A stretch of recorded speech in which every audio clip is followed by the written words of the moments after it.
Jessica Larimande is here as well. Jessica. Hi, so one of the issues I want to talk about today is one of the biggest concerns for students, which is access to accessible education. So the federal government has made massive cuts to post-secondary education transfer payments to the provinces. So as a result, most provinces have passed on the cost of those cuts to students in the form of higher tuition fees.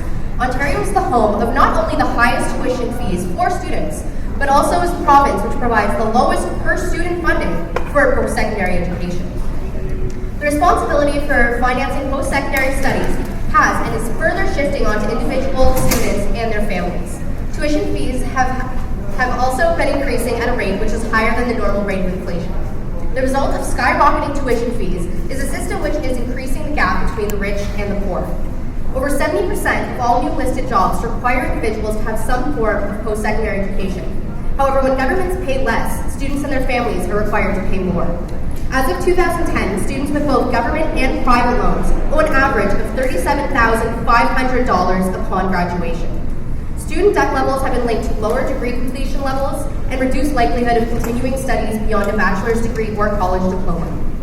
2/3 of students who decide against enrolling in university say that student debt has affected that decision. It's not hard to understand that tuition fees and other financial considerations foster an aversion to debt that prevents many students and their parents from making post-secondary education a priority. Many students today are burdened by debt the size of a mortgage.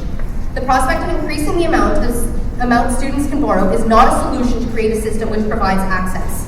The only way to create a truly accessible post-secondary education is to emphasize the need for grants, not loans, as well as implementing the shift in funding for education, which is not a burden for families, but instead a social and economic good for the country, which is funded by the government. It's imperative that students have access to high quality and affordable post-secondary education.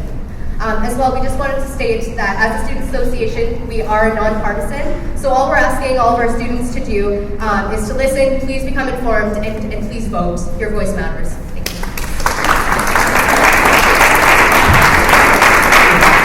Yes, I want to ask you